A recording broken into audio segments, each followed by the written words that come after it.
In this podcast episode, investigative journalist Steve Robinson discusses the widespread Somali fraud in Minnesota and Maine, detailing how deeply entrenched Medicaid fraud, political corruption, and migrant resettlement policies have created systemic issues.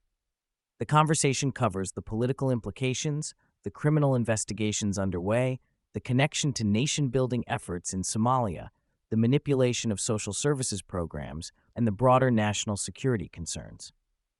Robinson also reveals myriad abuses in residential autism care facilities run by migrants with ties to previous Medicaid fraud scandals. Throughout, he explains how these problems remain largely unchecked due to political incentives, lack of investigative resources, and a culture of fear and complacency in local governance. Steve Robinson has been investigating Somali-related Medicaid fraud for years before it gained national attention. He describes how stories about organizations like Gateway Community Services, run by Somali migrants and heavily involved in Medicaid billing, were often ignored by local media and politicians. These entities have been accused of defrauding taxpayers through fabricated claims for translation services, non-emergency medical transportation, and home health care. Despite audits showing high error rates and overbilling, political protection shielded these agencies. Robinson highlights that the Somali community's political influence in Democratic primaries helps maintain this system, as politicians rely on Somali voters and activists for electoral success, and thus avoid pursuing investigations that might alienate that bloc. Gateway Community Services, prominently tied to Maine Democrats, submitted millions in Medicaid claims yearly and received additional no-bid contracts, particularly during the COVID era. Its CEO, Abdullahi Ali, controversially ran for president of Jubaland, a semi-autonomous Somali region, admitting to militaristic ambitions funded by money allegedly raised through Medicaid fraud in the U.S. Despite whistleblowers providing evidence to state and federal authorities, official investigations were delayed or non-existent. Instead, the group continued to receive state grants, including a $400,000 allocation from Maine's Attorney General, highlighting the depth of political complicity. Robinson contends that systemic fraud is exacerbated by political corruption across party lines. Both Republicans and Democrats avoid fully addressing the issue because of mutual vulnerabilities and the political cost of alienating key voting blocs. President Trump's administration is portrayed as a potential disruptive force aiming to curtail fraud by threatening to cut off federal funding to states that fail to enforce anti-fraud measures.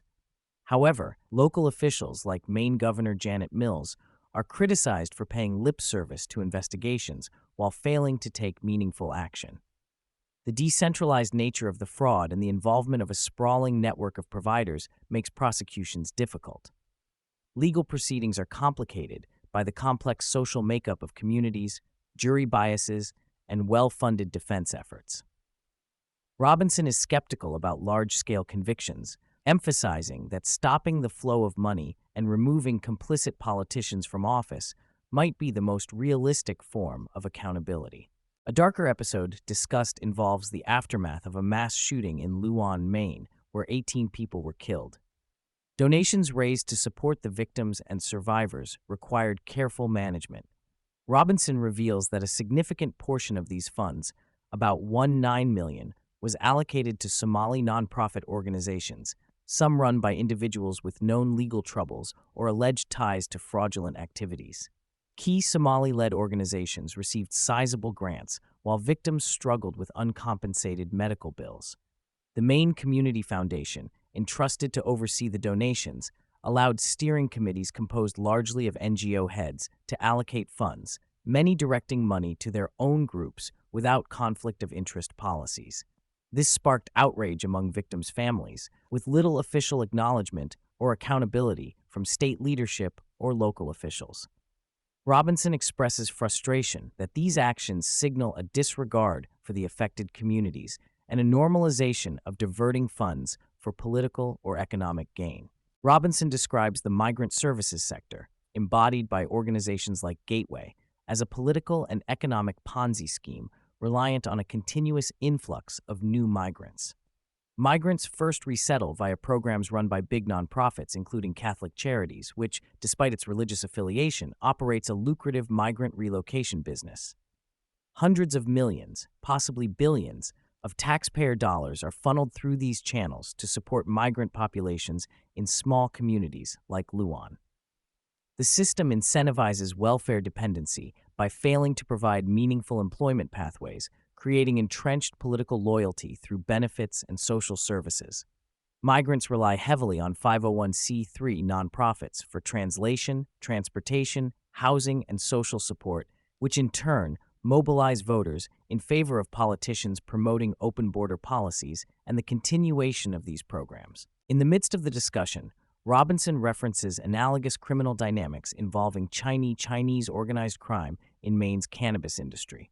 He reveals that despite public awareness of illicit Chinese marijuana grows operating within the state, regulatory bodies sometimes enable these operations. For example, the state hired translators to help communicate with Chinese growers as taxes on cannabis were raised, essentially legitimizing illegal or semi-legal enterprises. One operator tied to multiple felony drug trafficking convictions managed to participate in a licensed grow operation due to loopholes exploiting bureaucratic oversight. This reflects a broader theme of corrupt governance and regulatory capture that mirrors the migrant service fraud issues. Robinson frames Somali fraud and the broader Medicaid exploitation as not just financial or political problems, but national security threats. According to him, funds siphoned through Medicaid and related programs are deliberately routed back to Somalia to finance political factions, militias, and nation-building efforts.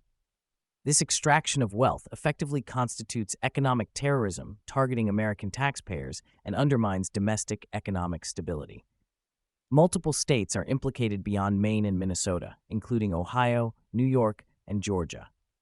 He emphasizes that unless this issue is treated with the seriousness of national security and possibly kinetic responses, it will continue unabated. Traditional justice systems lack the resources or infrastructure to tackle the decentralized and sprawling nature of these fraud networks effectively. One particularly eerie aspect Robinson highlights is the reported phenomenon of immortal Somalis, the apparent absence of expected natural deaths, e.g. cardiac arrests, among Somali populations documented by emergency responders in Minneapolis and Lewon.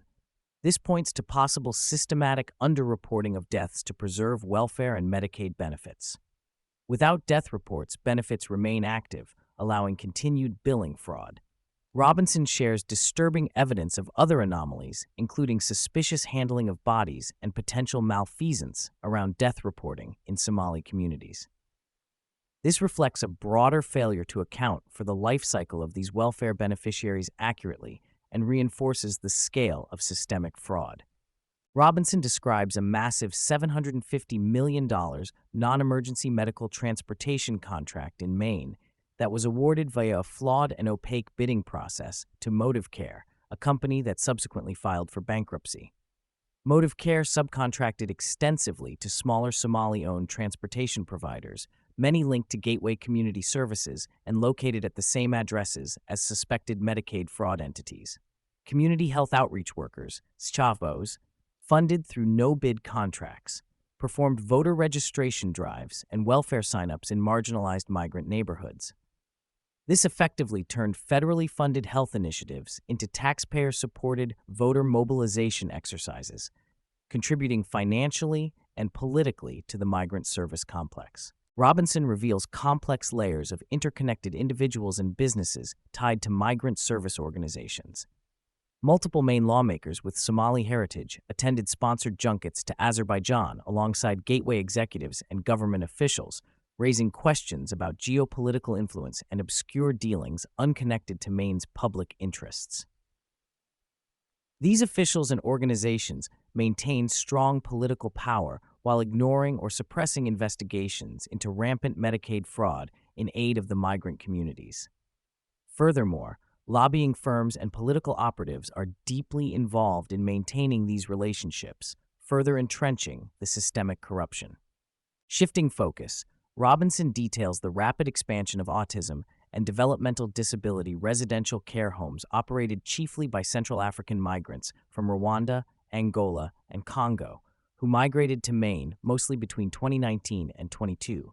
3. These newly established companies bill Medicaid millions annually while providing allegedly substandard, neglectful care to vulnerable adults with cognitive impairments.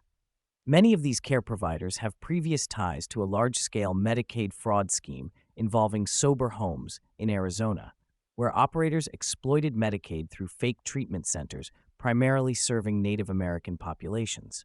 Following indictments in Arizona, some caregivers appear to have migrated to Maine, establishing similar operations. Robinson notes that many homes provide inadequate staffing, with caregivers often speaking little or no English, hampering patient care. Neglect and abuse incidents, including at least 2 patient deaths due to preventable circumstances like choking, have been documented but remain largely unaddressed by regulatory or protective agencies. Robinson emphasizes a pervasive culture of fear and retaliation within Maine's political and regulatory environment.